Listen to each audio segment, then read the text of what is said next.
Je peux vous poser une question? J'ai 1 million de questions à te poser. À mon tour, j'ai une question. Mais tout cela ne répond pas à ma deuxième question. Alors, je pose la question, monsieur le président, je pose la question, messieurs les jurés, je pose la question. Et après tout le monde. Pourquoi me posez-vous toutes ces questions? Je sais que tu n'aimes pas les questions, l'Indien. Question à tout, André Verkoff.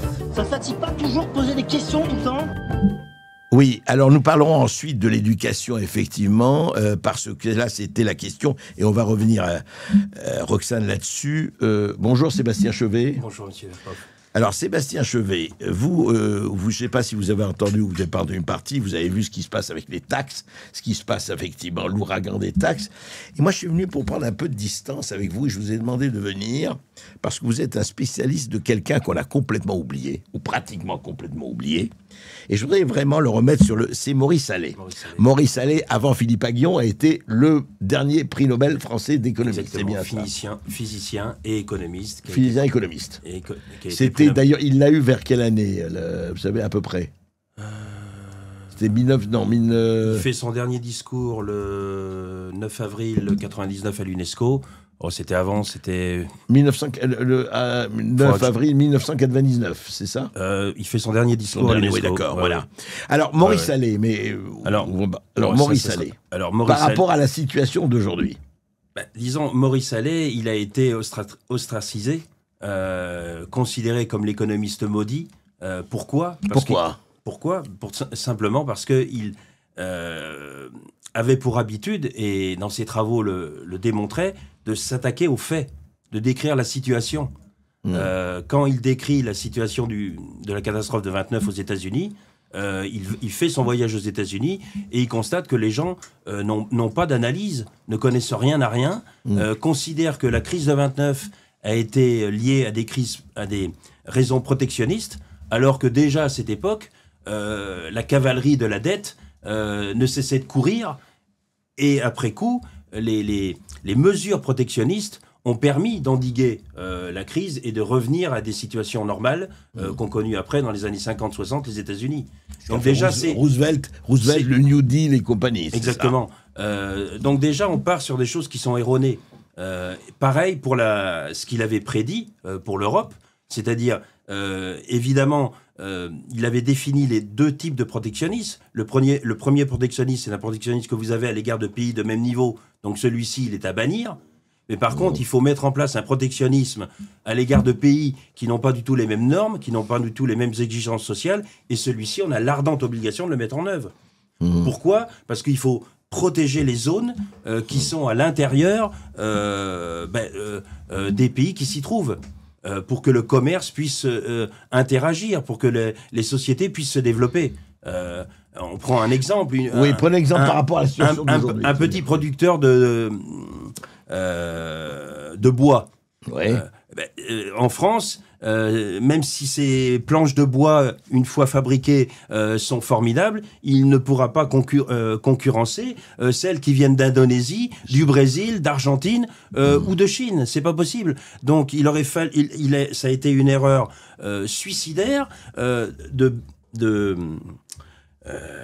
casser les taxes douanières qu'on avait à l'égard de la Chine. Et même avec certains pays qui ont intégré l'Union européenne, enfin, ce qui est devenu l'Union européenne, ce qui s'appelait Communauté économique européenne. Donc Maurice Allais disait, vous pouvez faire du commerce, etc., avec les gens qui sont de même niveau. Exactement. Mais évidemment, quand vous avez la Chine d'un côté ou ce n'est plus tenable. Donc vous avez une arrivée du chômage, la conséquence c'est les délocalisations, et après c'est la fuite en avant. C'est-à-dire que on prend des pans de l'industrie, on les déplace dans d'autres pays. Aujourd'hui, la Pologne et l'Allemagne sont dopés par nous, parce qu'on casse l'outil de production et on le déplace, on le catapulte. Encore que l'Allemagne va très mal, comme vous le savez. Et l'Allemagne va très mal, mais enfin bon, un peu moins mal que nous, si je puis me permettre de m'exprimer ainsi.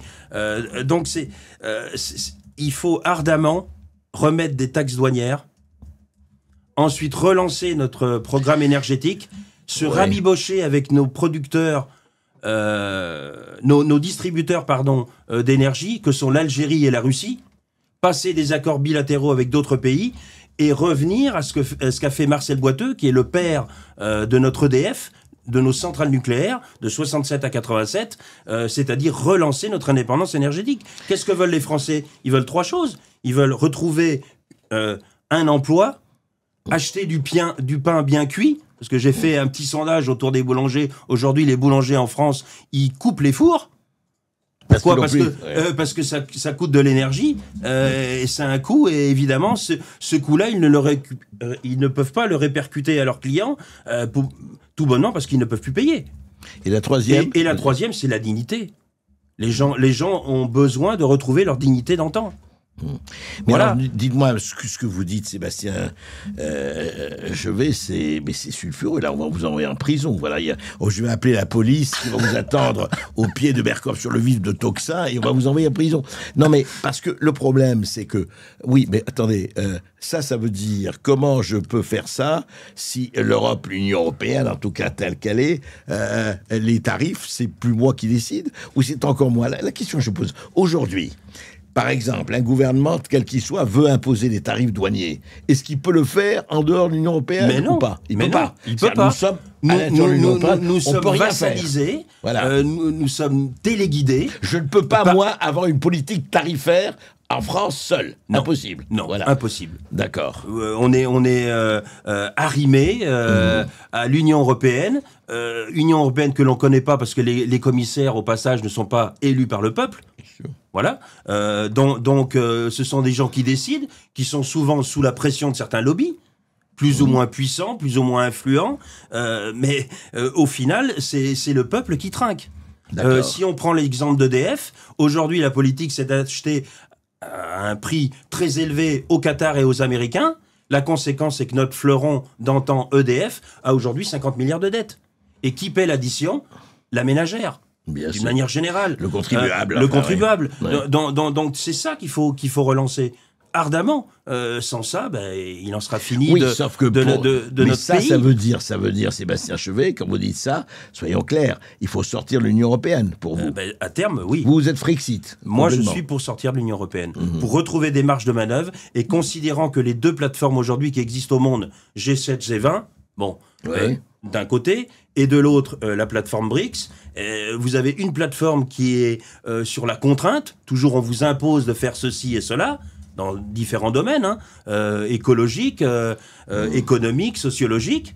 Et de l'autre côté, vous avez une plateforme qui, elle, a décidé de s'arrimer à la coopération, à la construction économique, au commerce. Donc c'est intéressant. Ce que vous dites en fait, et pourquoi la France ne rejoindrait-elle pas les BRICS? Et ben voilà. Non mais je veux dire, je vous pose la question. Moi, je trouve que ça serait un tremplin pour d'abord se réindustrialiser. Parce qu'aujourd'hui, en 2013, on avait 13% encore d'industrie dans ce pays. Aujourd'hui, on est descendu à 10%. À peine 10%. Et la conséquence, c'est qu'on n'a plus d'industrie, on n'a plus de services et on n'a plus d'agriculture. Regardez l'état de notre même les services, secteur primaire et même l'état de nos services. L'agriculture est en train de s'effondrer. L'agriculture est en train de s'effondrer. Et les fondamentaux disent bien qu'un État souverain a d'abord une agriculture qui lui donne la possibilité de se nourrir. Oui. Il faut repartir sur des choses qui ont déjà été développées par le passé, par Mendes France. Il faut reprendre les travaux de Mendes France. Le Conseil national de la résistance, c'était des gens qui avaient réfléchi, mais c'était des gens qui se mettaient au service de la population qui était la leur, et non pas qui se servaient pour leur grand profit ou leur grande jouissance. Oui, tableau assez sombre, mais tableau effectivement c'est ça la réalité. Qui est voilà, le réel enfonce la porte. Et il y a aussi une dimension, je dirais plus. Ce matin, je relisais Peggy. Oui. Et l'idée de Peggy, l'idée centrale de sa thèse, c'est le fait de ne plus croire en rien, ni en Dieu, ni en la République, même pas en l'athéisme. Tout cela crée et fait le terreau d'un climat délétère au sein même de notre nation. Et il disait, une même stérilité dessèche la cité des hommes, et la cité de Dieu, c'est proprement la stérilité moderne. Mais justement, alors, très bien, tout cela, enfin très bien. On voit ce que vous dites, on entend ce que vous dites, mais on a l'impression qu'on est, à des années-lumière de ce qui se fait en ce moment. Mais oui, regardez, le Mercosur a été signé, même si Macron n'en veut pas. Le poulet ukrainien arrive à grands pas. Alors que l'Ukraine ne fait pas partie de l'Europe, mais on fait comme si elle était déjà dans l'Union économique européenne. Donc vous voyez bien que les choses ne fonctionnent pas à l'endroit. Donc il faut les remettre à l'endroit. Et on ne peut pas accueillir. Et comment sans sortir le lapin? Je ne vous demande pas de sortir le lapin du chapeau. Sur le plan monétaire, l'Europe implosera parce que l'euro, c'est une monnaie qui n'est. La valeur d'une monnaie. Vous dites l'Europe. Il y aura un problème monétaire dans les 24 prochains mois, dans les 2 années qui viennent. Ah bon, là tout de suite, alors. Je pense, c'est parce rien. que c'est rien du tout. C'est du très court terme. Pourquoi? Parce que la valeur d'une monnaie est tout de suite et immédiatement corrélée à ce qu'elle produit. Bien sûr. Autrement, c'est du papier que vous faites imprimer. Et comme l'Europe ne va pas très bien, et comme l'Europe ne produit plus rien, les grands travaux, les grands projets européens n'existent plus. On va être bientôt concurrencé par la Chine et par l'Inde. Regardez le dernier accord civil, parce qu'il existe déjà sur le plan militaire, entre la Russie et l'Inde.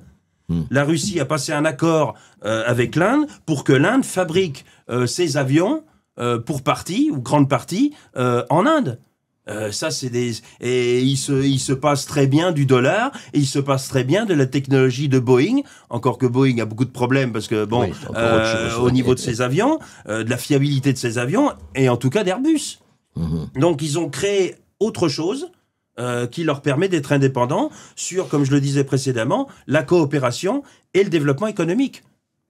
Mais alors, justement, attendez, si je vous écoute, on voit bien ça, comment la France seule peut résister à ces accords entre la Russie, l'Inde, l'Amérique latine, les États-Unis? Regardez. Elle ne peut pas. Elle ne peut pas. Elle ne peut pas. Trump peut se permettre de faire la bataille des tarifs, on le voit, des tarifs douaniers, etc. Parce qu'il joue encore sur le nombre, il joue encore sur sa puissance militaire, il joue encore sur une aura diplomatique.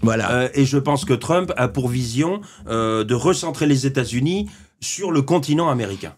Et avec le continent asiatique. Et cette idée folle qu'il a eue de dire j'annexe, enfin je considère le Canada comme le dernier État américain et le Groenland, pas comme le dernier État, mais comme un État, un État vassalisé, c'est pas une idée folle, c'est une idée qu'il a bien en tête. Mais alors que peut faire la France? Alors la France, elle pourrait peut-être s'inspirer de voisins plus petits comme la Suisse. Regardez l'industrie de la Suisse. Elle est très pointue dans certains domaines de fabrication sur le plan industriel, le train, l'aéronautique, des composants pour les bateaux. Et elle a décidé d'être leader sur ces marchés. Et là, évidemment, elle a des parts de marché. Mais est-ce qu'on ne pourrait Donc pas... on pourrait pas... Bien sûr, on ne peut pas être leader partout, mais on peut choisir nos secteurs. Mais quand on a fait le Concorde, au départ, on ne savait pas faire, mais on l'a fait quand même. C'était une coopération avec les Britanniques, mais il a volé. Et c'était quand même un fleuron. Et là, ça n'a pas duré. Et là, ça n'a pas duré. Bon, il y a eu la crise, la première crise de pétrole en 73, la deuxième en 79, mais c'était un projet qui était viable. Mais alors, Sébastien Chevet, d'accord, regardez quand même, on pourrait vous répondre, regardez Mélanie en Italie, elle ne quitte pas l'Union européenne et c'est l'inflation descend. Alors, Mélanie, ça va beaucoup mieux. il faut raison garder, mesurer les analyses concernant l'Italie. L'Italie reste un pays très pauvre, une dette très importante. Elle équilibre sa balance commerciale, elle exporte plus qu'elle apporte. Oui, ça c'est vrai. Elle n'a pas tué son industrie. Mais il reste beaucoup de problèmes. Il reste beaucoup de problèmes en Italie sur le plan social, sur le plan... non, il ne faut pas considérer que l'Italie, Meloni a fait des miracles. Faut pas oublier que l'Italie est toujours arrimée aux États-Unis. Est-ce qu'aujourd'hui, ah oui, tout à fait, mais est-ce qu'aujourd'hui, alors le problème est de savoir, voilà, aujourd'hui quand même la France, est-ce qu'elle n'est pas en train de rattraper la France, l'Italie aujourd'hui, par rapport à où on est? Elle est en train de elle est alors, en train... est-ce que la question qui est posée, En fait, ce que vous dites, vous, au lieu de nous arrimer aux États-Unis, parce que les États-Unis, ça les intéresse plus, enfin pas vraiment, puisque il faut peut-être s'arrimer aux BRICS ou ailleurs. C'est ça ce que vous dites. Et il y a 2 plateformes. Il y a 2 plateformes, oui. Actuellement. Donc, il y a celle des BRICS d'un côté et celle du G7 de l'autre qui est en train de fondre, d'être l'ombre d'elle-même. Et que vous inspire, Sébastien Chevet, l'avalanche de taxes, le tsunami de taxes auquel on assiste aujourd'hui? Mais nos politiques n'ont rien compris. C'est le plus petit taux appliqué sur la plus grande assiette et non pas le plus grand taux appliqué sur la plus petite assiette. C'est-à-dire qu'il faut un petit taux d'impôt qui soit le plus large possible, mais qui soit le plus petit possible. C'est ça. Quand vous décidez de taxer, surtaxer et resurtaxer, vous tuez, vous guillotinez, si je puis me permettre ainsi, les forces vives qui sont capables de créer de la valeur, créer des ressources, et pas considérer que la monnaie crée de la richesse, c'est le contraire. C'est la richesse qui va créer de la monnaie. Si aujourd'hui un entrepreneur a besoin de machines-outils pour développer son activité, de nouvelles outils de production, il va aller voir son banquier. Pourquoi ? Parce que l'activité bien sûr. Est là.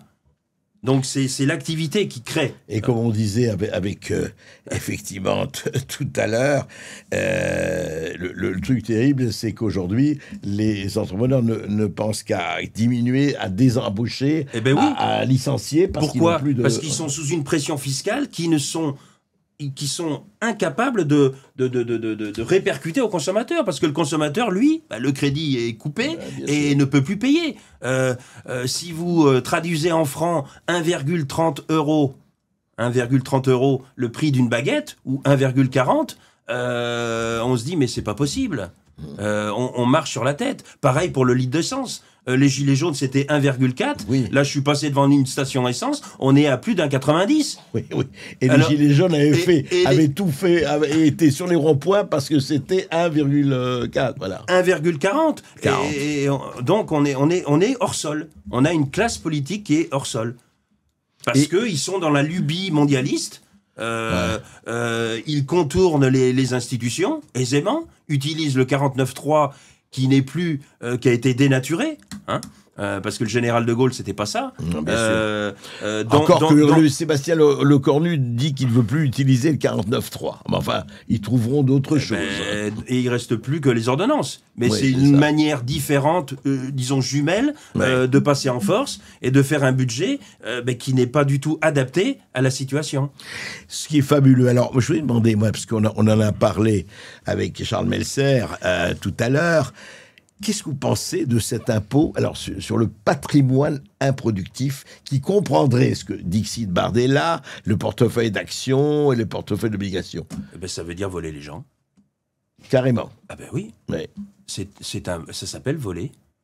Ça s'appelle un véritable vol. Voilà. Mais les portefeuilles actions, ce sont attendez, il faut reprendre. Les portefeuilles actions, donc, qui sont englobés dans un portefeuille sous la législation française. Donc, vous passez une sorte de contrat. Si on modifie les règles du contrat à votre désavantage, on vous vole.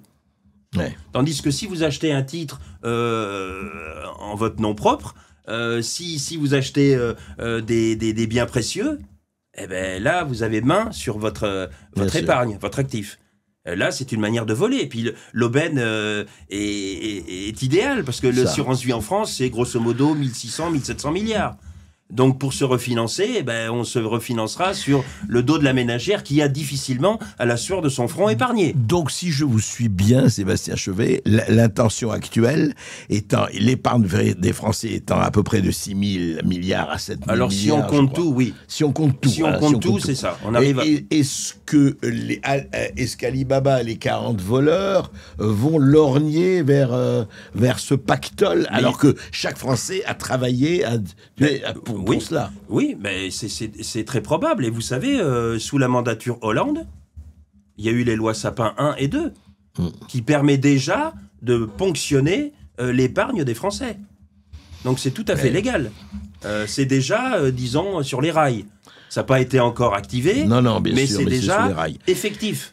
Intéressant, vraiment, l'avenir n'est plus ce qu'il était.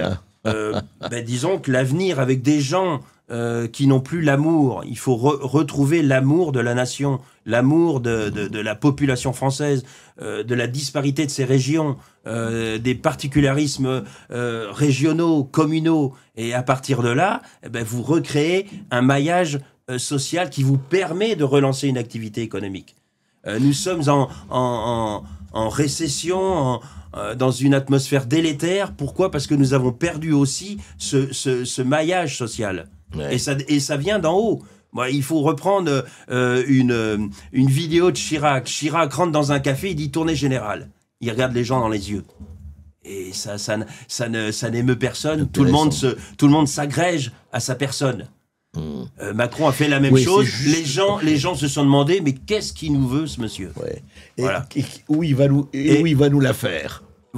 On peut le dire comme ça. On peut le dire comme ça. Galant, mais on peut le dire comme ça. Qu'est-ce qui va nous tomber sur la tête ?